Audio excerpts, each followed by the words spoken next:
이서 16장 18절 말씀부터 그 다음 장인 17장 16절까지 보시겠습니다. 욥기서 16장 18절 말씀부터 17장 끝까지 16절까지 한 절씩 교독으로 있습니다. 땅아 내 피를 가리지 말라. 나의 부르짖음이 쉴 자리를 잡지 못하게 하라. 지금 나의 증인이 하늘에 계시고 나의 중보자가 높은 데 계시니라. 나의 친구는 나를 조롱하고 내 눈은 하나님을 향하여 눈물을 흘리니 사람과 하나님 사이에와 인자와 그 이웃 사이에 중재하시기를 원하노니 수년이 지나면 나는 돌아오지 못할 길로 갈 것입니다. 나의 기운이 쇠하였으며 나의 날이 다하였고 무덤이 나를 위하여 준비되었구나. 나를 조롱하는 자들이 나와 함께 있으므로 내 눈이 그들의 충동함을 항상 보는구나. 청하건대 나에게 담보물을 주소서. 나의 손을 잡아줄 자가 누구리이까? 주께서 그들의 마음을 가리어 깨닫지 못하게 하셨사오니 그들을 높이지 마소서. 보상을 얻으려고 친구를 비난하는 자는 그의 자손들의 눈이 멀게 되리라. 하나님이 나를 백성의 속담거리가 되게 하시니 그들이 내 얼굴에 침을 뱉는구나. 내 눈은 근심 때문에 어두워지고 나의 온 지체는 그림자 같구나. 정직한 자는 이로 말미암아 놀라고 죄 없는 자는 경건하지 못한 자 때문에 분을 내나니 그러므로 의인은 그 길을 꾸준히 가고 손이 깨끗한 자는 점점 힘을 얻느니라. 너희는 모두 다시 올지니라. 내가 너희 중에서 지혜를 찾을 수 없느니라. 나의 날이 지나갔고 내 계획, 내 마음의 소원이 다 끊어졌구나. 그들은 밤으로 낮을 삼고 빛 앞에서 어둠이 가깝다 하는구나. 내가 수월이 내 집이 되기를 희망하여 내 침상을 흑암에 펴놓음에 무덤에게 너는 내 아버지라 구더기에게 너는 내 어머니 내 자매라 할지라도 나의 희망이 어디 있으며 나의 희망을 누가 보겠느냐. 우리가 흙 속에서 쉴 때에는 희망이 수월의 문으로 내려갈 뿐이니라. 아멘. 네, 욥이라고 하는 사람은 동방의 가장 의로운 사람, 순전하고 깨끗하고 악에서 떠나고 하나님을 경외하는 사람으로 알려져 있기도 하지만 또 그와는 반대로 욥은 고난의 종으로 고난의 대명사로도 알려져 있습니다. 그러니까 욥이 당하는 그런 고난에 대해서 한번 생각해 본다면 가장 먼저는 그 고난이 주는 유익이 무엇인지를 생각하게 될 때에 여러분 고난이라고 하는 것은 가장 먼저 육체적인 고통을 당하게 되는 거죠.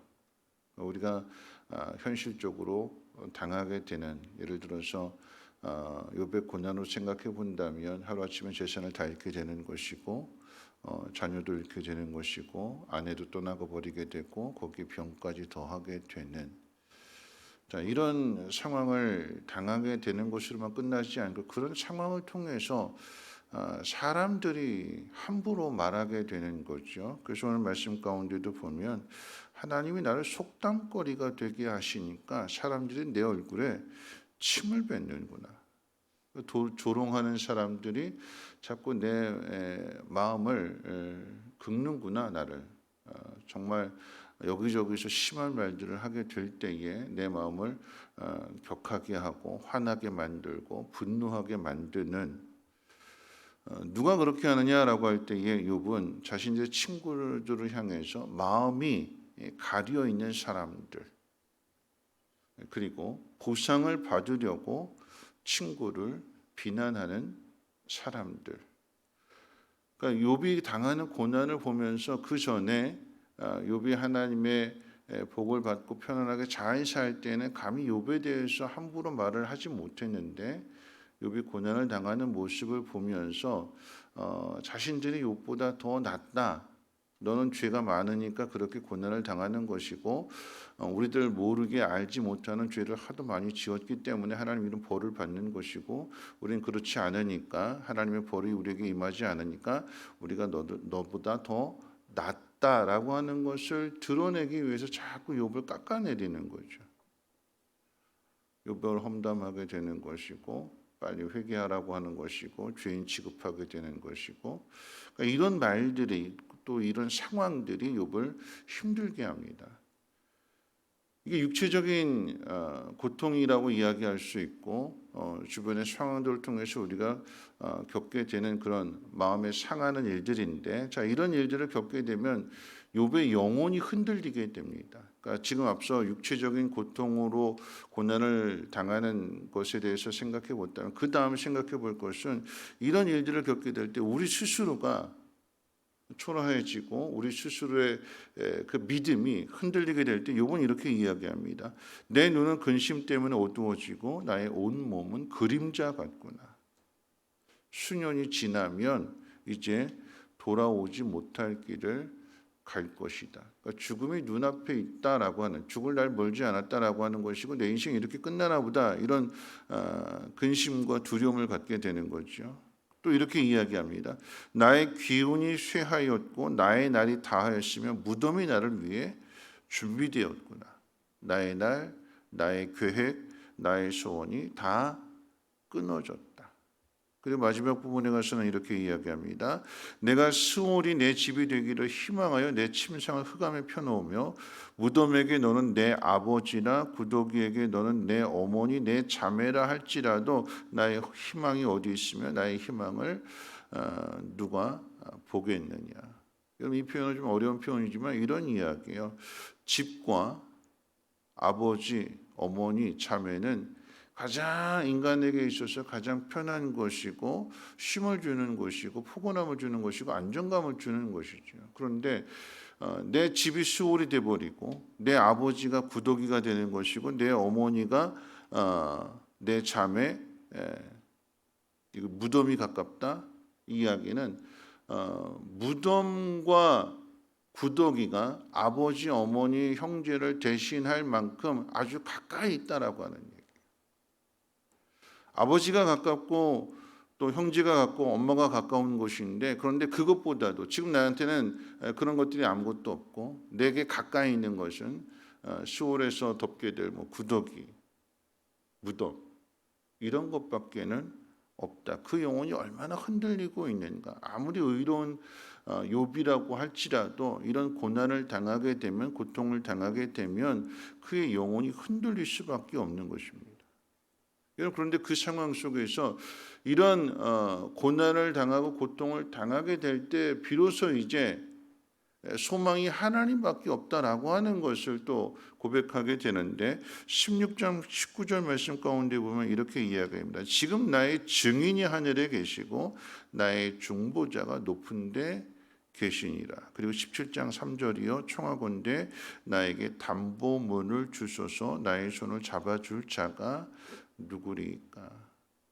우리도 이유를 알 수 없는 고난, 그러니까 하나님의 뜻을 깨닫지 못하는 가운데에서 고난을 당하게 될 때 고난이 주는 유익이 무엇인가를 한번 생각해 본다면 앞서 욥은 이렇게 고백합니다. 그러므로 의인은 그 길을 꾸준히 가고 손이 깨끗한 자는 점점 힘을 얻느니라. 여러분 고난 당할 때 이유를 알 수 없는 고통을 당할 때 그 고난 때문에 때로는 뭐 원망도 하고 불평도 하겠지만 그 고난 때문에 악한 일을 하지 않아요. 고난을 당하면 하나님을 찾게 되는 것이고 그 고난 때문에 하나님 또 뜻을 구하면서 그래서 자기 자신을 육체적으로 힘들고 고달프니까 죄를 지을 저기도 안 되고 그러니까 그 속에서 버티고 견디면서 그럼에도 불구하고 꾸준히 하나님 앞에 나올 수 있는 것.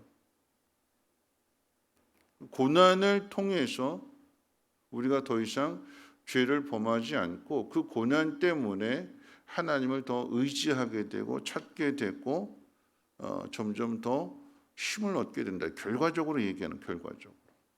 그러면서 오늘 가장 놀라운 이야기를 하게 되는데 여러분 고난이 가져다는 가장 큰 유익이 무엇이냐면 하나님이 하실 일들을 이 내가 당하는 고난을 통해서 세상의 많은 사람들에게 증거하고 하나님을 더 깊이 깨닫게 된다라고 하는 거죠. 그것이 뭐냐면 오늘 이 욥의 고백 가운데 담보물이라고 하는 표현입니다. 하나님, 지금 내 영혼이 이렇게 흔들립니다. 내 영혼이 낙심하고 절망에 가깝고 꼭 지옥에 갈 것만 같은 두려움이 내게 있는데, 하나님 이 고난 속에서 내 마음에 확신을 줄 수 있는 담보물을 좀 주십시오. 담보. 이 담보물이라고 하는 것은 뭐냐면, 채무자가 채무 이행을 못할 때에 채권자의 그 채권이 확립되도록 제공되는 수단을 이야기됩니다. 타인이 입게 될 그 피해를 보존해 주기 위한 그 도구를 가리켜서 담보물이라고 하는데, 이 담보물이라고 하는 건 이 약속이 반드시 이루어질 것이다라고 하는 그 담보물을 나에게 주십시오. 이 고난이 끝이 아니라 이 고난을 통해서 하나님의 깊은 것을 깨닫게 되고 내 믿음이 점점 더 힘을 얻게 되고 평안을 얻을 수 있는 그 담보물을 좀 주십시오. 하나님, 내가 너무나 흔들립니다. 내 이 마음을 좀 잡아줄 수 있는 담보물을 주십시오. 하나님이 우리에게 어떤 담보물을 주셨을까요? 내가 너를 버리지 않는다. 네 고난이 이게 끝이 아니다. 여러분, 성경은 시편 119편 71절 말씀에서 이렇게 이야기합니다. 고난을 당하는 것이 내게 유익이다. 내가 이 고난 때문에 주의 율례를 배우게 되었나이다. 고난 당하는 것 때문에 내가 하나님의 법을 깨닫게 되었습니다. 라고 시편 기자가 이야기할 때, 여러분 욥도 똑같은 이야기예요. 자신이 고난 당하는 상황을 통해서 하나님, 나에게 내 영혼이 이렇게 흔들리고 있으니까, 내 마음이 이렇게 흔들리고 내 믿음이 흔들리고 있으니까 이 마음을 좀 안정시킬 수 있는, 흔들리지 않는 담보물을 주십시오. 하나님 우리에게 주신 담보물이 뭘까요? 예수님이잖아요. 하나밖에 없는 독생자를 우리에게 주셨습니다. 내가 너를 포기하지 않는다. 내가 너를 버려두지 않는다. 내가 너를 건져낼 거다.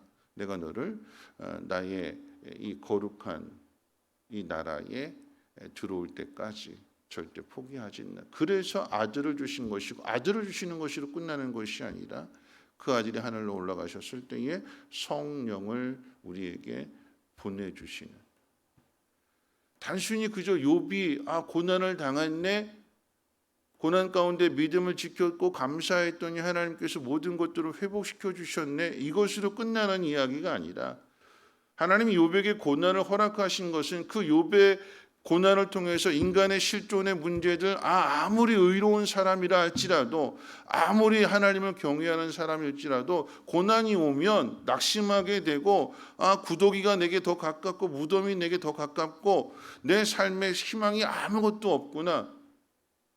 아무리 깨끗한 사람도 이 고통을 당하게 되고 고난을 당하게 되면 그 믿음이 흔들릴 수밖에 없는 거예요. 고난당하면 우리는 다 흔들려요. 지극히 작은 것에도 흔들리는데, 이 욥은요, 그런 고난 가운데, 그 이유를 알 수 없는 고통 가운데 있어서 하나님 담보물을 좀 주십시오. 그 담보물이 누구라고 그랬어요? 예수님이라고 그랬잖아요. 그 담보물이 누구라고 그랬어요? 성령님이시라고 그랬잖아요. 여러분, 그래서 로마서 8장 16절 17절 말씀을 제가 읽어드릴 때 여러분 화면 보시고, 우리 같이 한번 읽어볼까요? 시작. 성령이 친히 우리의 영과 더불어 우리가 하나님의 자녀인 것을 증언하시나니, 자녀이면 또한 상속자 곧 하나님의 상속자요 그리스도와 함께한 상속자니, 우리가 그와 함께 영광을 받기 위하여 고난도 함께 받아야 할지니라. 아들이실지라도 하나님 우리에게 고난을 허락하시는데, 아들이기 때문에 고난을 허락하시는데, 그 고난을 통해서 아버지의 사랑을 더 깊이 아들은 깨닫게 되는 거죠. 그 고난이 주는 유익이라고 그랬어요. 그런데 성령을 친히 우리 가운데 보내주심으로 인하여서 우리가 하나님의 자녀인 것을 증언하신대요. 우리 속에서. 우리는 계속해서 외부의 공격을 받고 압력을 받고 조롱을 하고 침뱉음을 당하고 부끄러운 일들을 당하게 되지만, 그럼에도 그것들을 이겨내라고 하나님이 담보물을 주시고 보증을 주시는데 그게 예수님이시고 성령님이시래. 그것 지금 이 욥의 고난을 통해서 이것을 우리에게 나타내시고 성경을 통해서 가르쳐 주시는 거죠. 이 고난을 누구에게 허락하실까요? 하나님은요. 믿을 수 있는 사람에게. 우리와 똑같이 욥도 흔들리고 하나님 앞에 원망도 하고 불평도 하지만 근데 그 속에서 하나님의 깊은 것을 하나님께서 깨닫게 해주시고 그것을 통해서 하나님 내 영혼이 흔들리지 않도록 담보물을 주십시오. 그래서 하나님이 하시고자 하는 그 일들을 드러내며 나타나는 거죠. 고린도후서 1장 22절은 이렇게 이야기합니다. 저가 또한 우리에게 인치시고 보증으로 성령을 우리 마음에 주셨느니라. 에베소서 1장 13절은요. 그 안에서 너희도 진리의 말씀 곧 너희의 구원의 복음을 듣고 그 안에서 또한 믿어 약속의 성령으로 인치심을 받았으니. 에베소 4장 30절 말씀입니다. 하나님의 성령을 근심하게 하지 말라. 그 안에서 너희가 구속의 날까지 인치심을 받았느니라. 그럼 또한 이것을 잘 알 수 있는 것이 이 담보물에 대한 이야기가 창세기 38장 말씀 가운데 보면 유다의 며느리 다말이 이 시아버지가 자기 아들들을 계속해서 죽고 나니까 이제 막내마저 줄 수 없어서 안 주니까 이 다말이 몸 파는 여인으로 변장을 하고 있어 시아버지랑 동침하잖아요. 그리고 나서 이제 시아버지가 이제 몸 파는 여인인 줄 알고 그 화대를 몸값을 주려고 했더니 이 다말이 이렇게 얘기합니다. 그런 거 다 필요 없고 당신이 나중에 그 양 새끼며 값을 지불할 것이라고 하는 담보물을 나한테 주십시오. 이렇게 이야기합니다. 담보물을. 당시 훗날 그 약속을 지킬 담보물을 나에게 주십시오. 그래서 그의 도장과 끈과 지팡이를 담보물로 잡습니다. 나중에 다말이 임신했다라고 하는 이야기를 듣고 유다가 발끈해가지고 누구 아이냐고 추궁하게 될 때에 그때 그 담보물을 내놓는 거죠.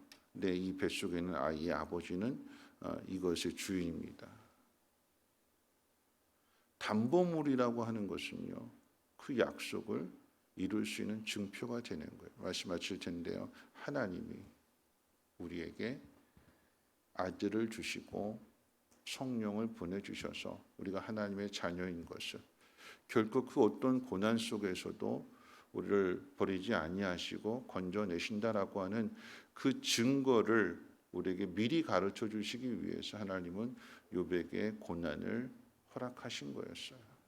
그냥 사단과 시험에서 욥이 믿음을 지키나 안 지키나 그냥 시험해 보시고 구경하시려고 하신 것이 아니라 사랑하는 아들이 그 영혼이 털렸다고 그러잖아요. 탈탈 털렸다고 그러잖아요. 그 영혼이 무너졌다고 그러잖아요. 그 영혼이 무너지는 이런 고통을 겪으면서도 그가 하나님 앞에서 그의 입술을 통해서 드러내고 고백되어지는 이런 모든 것들이 하나님이 하실 일들을 드러내게 되는 것이고 그의 간절한 소망 가운데 하나님의 그 깊은 사랑을 나타내게 하시고 고백받게 하신다라고 하는 것입니다. 오늘 우리에게 주어지는 고난들, 힘든 일들, 이것이 훗날 하나님의 깊은 것을 내 주변의 사람들에게, 내 가족들에게 드러내시고 나타내신다라고 하는 것을 기억하시면서 오늘 그래서 우리가 해야 될 일은 하나님 앞에 나아가는 것밖에 없어. 비록 원망하고 불평하는 수준일지라도 하나님의 뜻을 깨닫지 못한다 할지라도 하나님 도대체 나한테 왜 이러세요? 하는 그런 마음을 가지고 나올지라도 하나님 앞에 나와서 기도하게 될 때에 성령께서 우리의 그 기도하는 입술을 통해서 하나님 하실 일들을 드러내시고 이것이 훗날 많은 사람들에게 증거되어져서 하나님의 영광을 나타나게 하실 것입니다. 이 고난을 여러분들의 고난을 잘 이겨내시고 하나님의 깊은 것을 드러낼 수 있는 복 있는 사람들 되시기를 주님의 이름으로 축원을 드립니다. 우리 찬송가 191장 함께 찬송합니다.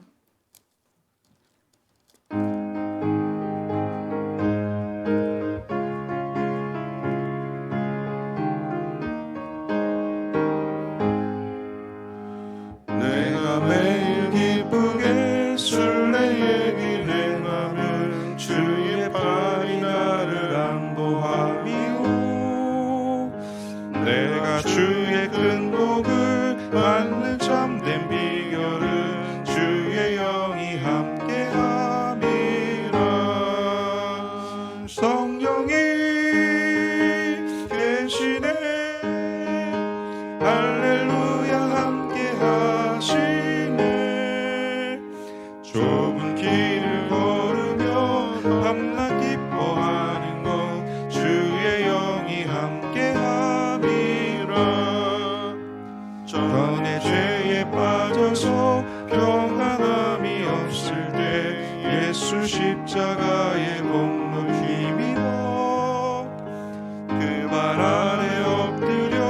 참된 평화 얻으는 주의 영이 함께하리라. 성령이 계시네. 할렐루야 함께하시네. 좁은 길을 걸으며 만나 기뻐하는 것 주의 영이 함께하리라. 나와 동행하시고 모든 염려하시니 나는 숲의 새와 같이 기쁘다. 내가 기쁜 마음으로 주의 뜻을 행함은 주의 영이 함께함이라. 성령이 계시네. 할렐루야 함께하시네. 좁은 길을 걸으며 만나 기뻐하는 것 주의 영이 함께함이라. 세상 모든 욕망과 나의 모든 정욕은 십자가에 이미 못을 박았네. 어두운 밤이 지나고 무거운 짐 벗으니 주의 영이 함께하리라. 성령이 계시네. 할렐루야 함께하시네. 좁은 길을 걸으며 만나 기뻐하는 것 주의 영이 함께하리라.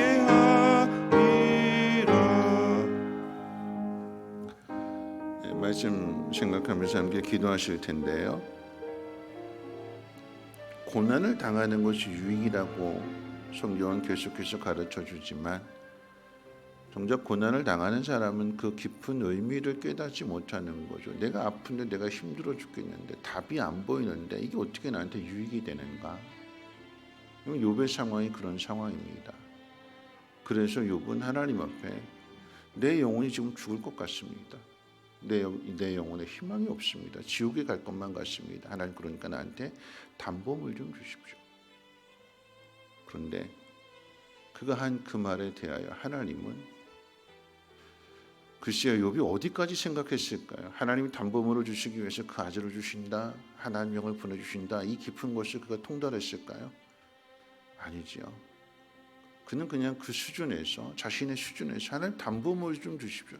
내 영혼이 흔들리지 않을 그 무엇인가, 그 확신할 수 있는 그 무엇인가를 하나님 주십시오. 근데 하나님은 이 욥의 이 고백을 통해서 하나님 어디까지 주시느냐? 그 아들까지 주시는, 하나밖에 없는 독생자까지도 내어주시는, 절대 너를 포기하지 않는다. 내가 너를 이렇게 사랑한다. 네가 고난을 당하지만 그 고난을 통해서 여기까지 반드시 오게 될 것이라고 하는, 그래서 우리 가운데 성령을 보내주신 것입니다. 하나님의 그 사랑을 우리는 다 알지 못하는 거죠.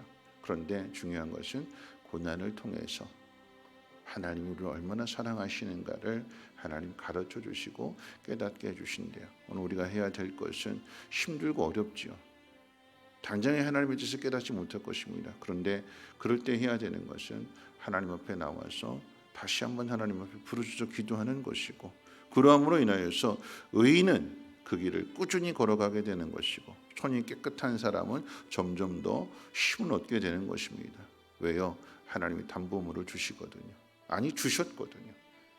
아들을 주시기까지 우리를 사랑하시는 그 하나님의 사랑으로 인하여서 올바른 길, 믿음의 길, 그 손이 점점 힘을 얻을 수 있는 우리 모두가 되겠라고 함께 통성으로 하나님 앞에 기도합니다.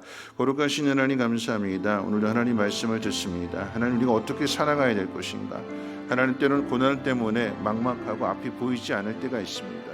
하나님, 내 영혼이 죽을 것만 같고 차라리 죽는 것이 더 낫다고 생각할 만한 하나님, 그러한 때도 있을 것입니다. 욥은 그러한 때에 하나님, 나에게 담보물 좀 주십시오라고 요청했습니다.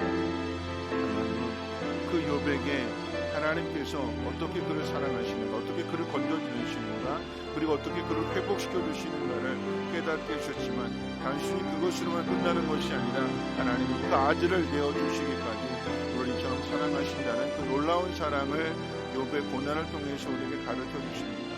하나님, 우리가 당하는 고난 속에서 하나님 입술도 범죄하지 않게 하시고, 하나님, 그러므로 의인은 그 길을 꾸준히 가고 손이 깨끗한 자는 점점 힘을 얻는다고 했사오니, 하나님, 우리의 믿음이 점점 더 힘을 얻게 해주시고 아들을 주신 하나님의 사랑으로 인하여서 보다 더 거룩하고 경건한 삶을 살아갈